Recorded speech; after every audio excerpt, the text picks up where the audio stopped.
Uy, ano ba naman yan? Ay, huwag na ang aanga-anga. Eh, kasi yun po yung nasa script eh. Ang babaliktad. Naman talaga, oh. Eh, hindi niya naman. Baliktad ba suot mo? Hindi, Nalito ka ba? hindi nyo naman po kasi sinabi ko ano po dapat. Sinubukan ko naman kayong kausapin after kong humarap to. Hindi naman kayo humarap eh. Parang binaliwala nyo lang ako eh. Ano ba?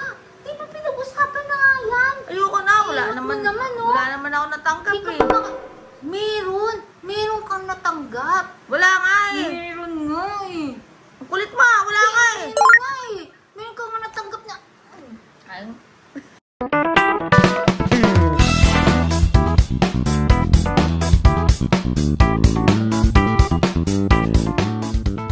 Oh, ayan ha. Si Orly Gotesa, kaya naman palang nawala eh, di ba?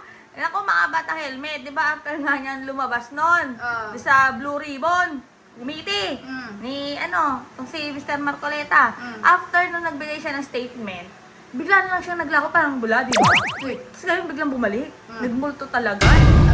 Oh, at ngayon, binaliktad at bumaliktad na siya sa kanyang statement. Grabe pala yung mga ganap, no? Mga ganyan Diyos naman ko, kasi. Ang haba ng statement, pero pinagtsagaan ko talaga siyang oo, intindihin eh. Ang dahil pa lang, para kasi lumalabas doon, Bichugapur, may pangako. Pangako sa'yo. Hindi yan. Pangako, hindi kita iiwan. Makakalimutan. Ulit naman ito. Baitan ang utak nito. Pero ayan nga mga batang helmet, diba? Ano kaya yung pinangako na yun? Tapos meron ding sinabi na involvement ng bibigyan siya ng pera at yung scholarship Ay, wow! sa mga Ang junakis. dami naman palang Kaya pangako. Di kita. Oh. Pero ito nga, mga batang helmet, ano muna tayo? Report muna tayo regarding sa ganap ni Mayor Leni Naku, Robredo. si Mayora Leni Robredo, makakalimot kaya? Ano naman? Baliktad din kaya si Mayora Leni Robredo kagaya ng mga yan? Bakit naman babaliktad si Mayor Leni? Ano ba yung kailangan niya ikabaliktad? Eh, nasa tama siya. Ay, sabagay, di Diba? ba? Kakaiba nga si Mayora Leni Robredo, hindi kagaya nila. Good governance, hindi corrupt, hindi magnanakaw. Ano, O bakit pakiulit. Good- Dahan-dahanin. totoong good governance, Ah. hindi magnanakaw, Aray ko. may transparency at may accountability at tatrabaho talaga ng tama. Pero ito nga mga kabatang helmet, itong video na to regarding to sa pabahay. Pag-ibig members para magkaroon ng partnership yung Bella Vita saka yung Pag-ibig. That was when I toyed with the idea na pwede pala itong employees housing.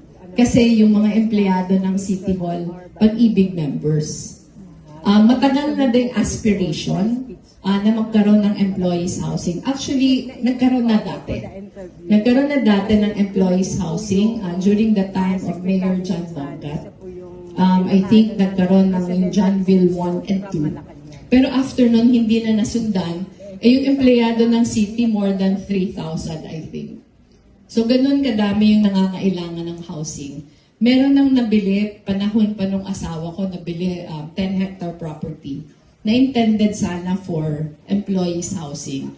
In fact, marami na akong dinala doon na developers. Pero for some reason, yung 10-hectare property, parang nag-evolve siya. Napasyalan na ng mga tao. Naging pasyalan na siya ng mga tao na parang nagdadalawang isip na kami kung gagamitin siya for housing. Kasi kulang na kulang talaga yung pasyalan dito. And then this opportunity with Bella Vita arrived at our doorstep. So yung siguro for the employees who are here, ang hindi nila nakita yung maraming usapan, coming and going, maraming mga meetings, maraming mga papel, maraming negotiations na nangyari. And papasalamatan ko yung team natin from HSDO, palakpakan natin sila, sa pangunguna ni Engineer Rolly Campillos. Saka ito, si Eric, yung ating emceeng biglaan, si Eric Salvino, siya talaga yung pinaka-point person for this Bella Vita project. Palakpakan ulit natin. Kasi sila talaga yung nag-asikaso nito. So today,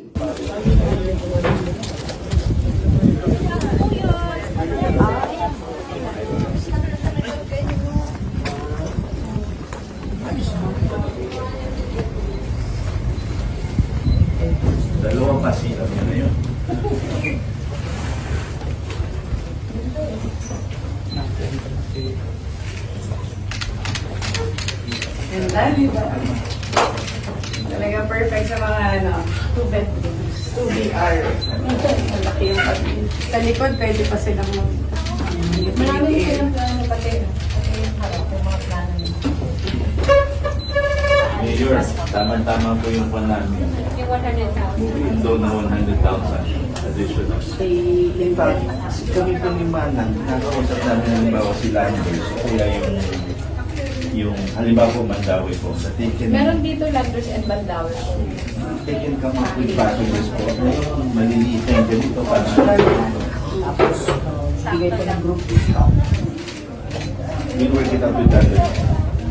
Package na po. Kapipirma lang po namin ang partnership. Tama kasi Housing. Wow. Kasi dun daw sa inanuan ni Mayor Lenny, yung dating mayor, meron naman daw tagang project about sa housing.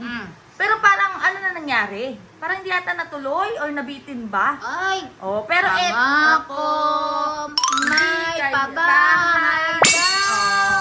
Pero eto nga mga bata helmet, kay Mayor Lenny Robredo talagang tuloy-tuloy yung mga pabahay. At hindi lang yan. Talaga naghahanap pa rin sila ng ibang mga lugar na pwedeng pagtayuan ng housing. May partnership din yan. Di pa yung mga pag-ibig, di ba? Kaya lang, Teka lang, Oh. may kikitain ba dyan si Mayora Lenny Robredo? syempre wala.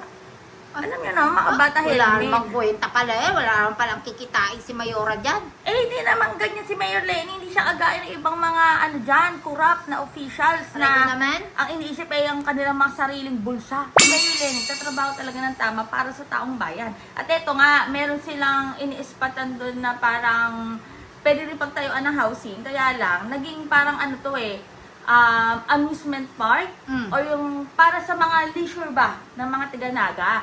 Kaya kasi kulang nga daw doon ng yung mga pasyalan ba.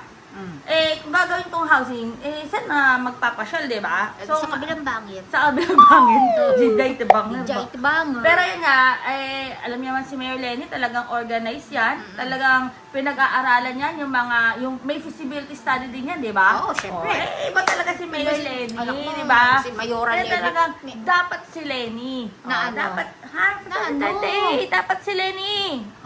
Si Mayora Lenny ba? O mga batang helmet, baka sabihin nyo po may fake news kami ha. Hindi ko Ano? nakakalimutan yung mga binibigay namin update sa inyo. Mm. Yung headquarters, true lalo talaga yan. Nasa Quezon City yan. At, nako, Bijoga-Par. Wait Malapit lang. lang yan sa SM North. Pero wait lang kayo kapag, syempre, pero diba, labas naman na tayo ng mga pictures. So, yung usapan namin ni Sor, hindi ko pa kasi pwedeng i-reveal. Pero yan nga mga bata helmet. Kaya tagang mag-ready na tayo sa 2028. At pansin nyo ba, inaatake na si Mayor Lenny ngayon ng mga trolalo. Diba nabuhay na naman sila? Oh. At eto pa, may nabasa pa ako, Bijoga-Par. naman. Meron daw kasing mga kakampi na nagiging dahilan para hindi daw nila iboto o hindi nila piliin si Mayor Lenny Robredo. Ay, hindi sila kakamping. Hindi, kasi kilala ko yung isa eh. Kilala mo? Oo. Sino yun?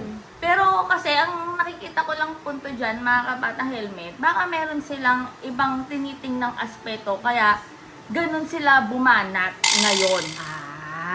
Pero kasi yung isa, parang aspiring din kasi. Pero ayan, basta abangan nyo na lang yan mga kabatang helmet. Basta huwag kalimutan mag-comment, mag-like, mag-share sa video na ito. Basta ang alam ko, walang babaliktad sa katotohanan. Syempre Dapat naman. talagang puro at pawang katotohanan lang tayo. Oy, may nag-comment pala dyan, wala naman daw kwenta tong content natin. Tapos sabi ko lang dyan, ba't nandito ka, diba? O di wala rin kwenta yung comment mo, kuya. Diba si kuya eh. O Walang sige kwenta na! content. Eh, di mas walang kwenta yung comment mo. Hindi, mas walang kwenta yung kanyang, Pagkatao. o bukod doon, yung kanyang iniidolo. Ay. Wala kwenta yung kanyang sinusuportahan. Yun lang yun. Pero yan nga, sige mga batang helmet ha, kita-kits tayo sa next update natin regarding na mas para sa 2028.